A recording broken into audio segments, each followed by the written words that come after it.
सो hi guys. तो I hope last time आपको ये क्वेश्चन समझ आया होगा। एंड एक छोटी सी चीज़ मैं भूल गई थी यहाँ पे। आपको यहाँ पे सेल्फ लूप लगाना है बी के लिए, बिकॉज ए बी हो सकता है ना। तो दैट्स वाई छोटा सा था।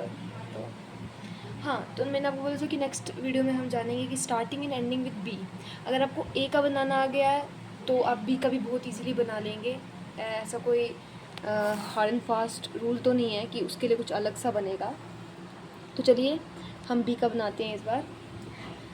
तो जैसे कि लास्ट टाइम हमने अगर एक्सेप्ट करवाया था ए, क्योंकि हमें बोला था कि starting and ending with A, तो इस बार हमें बोला है starting and ending with B. तो हम एक्सेप्ट करवाएंगे इस बार बी और बी। तो हमारी क्या क्या स्ट्रिंग रहेगी? सबसे स्मॉलेस्ट स्ट्रिंग कौन सी होगी हमारी? बी, है ना। फिर हो सकती है बी बी, फिर हो सकती है बी बी बी बी, हो सकती है बी, हो सकता है हमारा हो B B B B B B A B, ठीक है। So on so on. सो अब बनाएंगे हम अपना DFA। तो हमारी इनिशियल स्टेट रहेगी Q0, ठीक है।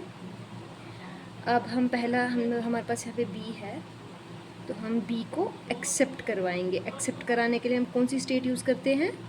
Final state, that will be my Q2। तो अब कितनी बारी भी B आ जाए, है ना, देखो है ना, बी है, बी है, बी है और सो ऑन।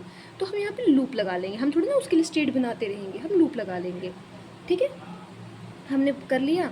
अब अगर 2 मिनट के लिए बी आएगा तो हम एक रखेंगे ए, और यहाँ पे हम एक स्टेट बना देंगे अपनी Q3, ठीक है। तो अब मुझे बताओ, अगर यहाँ पे Q3 है, बी ए, अभी तो यह आधा ही है, बी ए एक्सेप्ट थोड़ी ना होगी, बी तो हो गया ना काम, बी हो गई। अब बी हुई या बी हुई, तो हम यहाँ पर ए रख लेते हैं, ठीक है ना, बी। तो ये भी हमारा हो गया। अब मुझे बताओ, अगर स्टार्टिंग में आपका ए आ जाए तो नहीं होगा, तो वो स्टेट जाएगी हमारी ट्रैप। तो हम एक ट्रैप स्टेट बना देते हैं Q1, और उसमें हम सेल्फ लूप लगा देंगे ए कितनी बार आए चाहे बी कितनी बार आए। तो ये हमारी हो गई ट्रैप स्टेट और डेड स्टेट, ठीक है। तो इसी के साथ हमारा ये क्वेश्चन भी ख़त्म होता है। तो ये तो बहुत इजी क्वेश्चंस थे अगर आप समझ गए हो तो। आगे हम कुछ और क्वेश्चंस करेंगे जो बेसिकली बहुत इम्पॉर्टेंट है, ये भी इम्पॉर्टेंट है और प्रैक्टिस तो करनी है। तो चलिए अब हम एग्जाम्पल 3 करते हैं नेक्स्ट वीडियो में। Thank you.